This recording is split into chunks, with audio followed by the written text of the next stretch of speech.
I stand to speak on this Electoral Disqualification of Sentenced Prisoners Bill, and come to this bill with the disproportionate overrepresentation of Māori in our prisons weighing heavily upon me. Māori are overrepresented at every end of the criminal justice sector, both as victims and offenders, in the areas of arrests, prosecutions, convictions, imprisonment and re-imprisonment. This overrepresentation must also be viewed in the context of a ballooning prison population, a population which we believe is neither financially nor socially sustainable in our nation. A 2008 paper from Andrew Coyle from the International Centre for Prison Studies commented on Ministry of Justice forecasts that there would be a 15.6% increase over the next 7 years, with an estimated prison population of over 9,000 people. This puts New Zealand, so said Mr Coyle, on a par with Libya, Azerbaijan, Brazil. This then provides the context for which we come to this third reading of this bill to amend the Electoral Act 1993 by removing the right of a person serving a sentence of imprisonment for a term of less than 3 years to be able to register as an elector.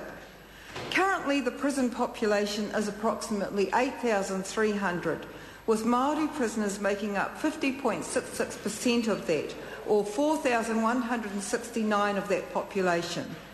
If we look at the possible numbers of those prisons serving less than 3 years, we're in the ballpark of approximately 5,000 prisoners, the majority of these being Māori and Pacifica.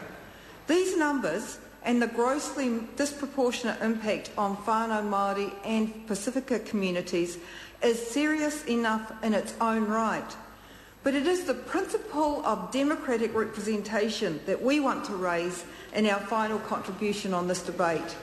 And I have to say, it is deeply ironic on the very day that the constitutional review has been announced, when the current political environment is debating issues such as the referendum, advanced voting, the electoral finance reform, that on the very next day after that in the House we're doing something which is a direct attack on the right to vote. Mr Quinn in his speech referred to the hysterical rantings of members and presumably of submitters. I want to bring into the House once more the advice of the Historical Law Society President Jonathan Tem, who described this legislation as retrograde legislation which would erode the free and democratic nature of New Zealand society and without justification. I want to focus on this issue of justification. What is the justification that substantiates such a harsh and punitive bill? Is the vote of an inmate worth less than the vote of someone who is an offender but hasn't yet been caught? What is the judgment that is being made when we deem it appropriate to remove the right to vote from prisoners? Will we see such an abuse of power similarly applied to a person who enters the ballot box under the influence of alcohol or an illicit substance? Will we cast that same judgment upon a voter who was a known paedophile, a fraudster, a recidivist sexual offender? Mr Speaker, quite frankly, the gates would be flung wide open if we continue down this track of arbitrarily targeting certain sectors of our population that we consider undesirable. Like Mr Clendon, we looked at what the Attorney-General thought. He himself believes that the bill is, and I quote, unjustifiably inconsistent with the electoral rights affirmed by Section 12 of the New Zealand Bill of Rights 1990. But it was not just in our domestic legal context that the Attorney-General looked. He also concluded that Article 25 of the United Nations International Covenant on Civil and Political Rights, to which New Zealand is a signatory, it's relating to blanket restrictions on the right of prisoners to vote. So let's have another look at this. The Attorney-General is the Chief Law Officer and primary legal advisor of the New Zealand Government. The Attorney-General has departmental responsibility for the Crown Law Office, the Parliamentary Counsel Office and the Serious Fraud Office.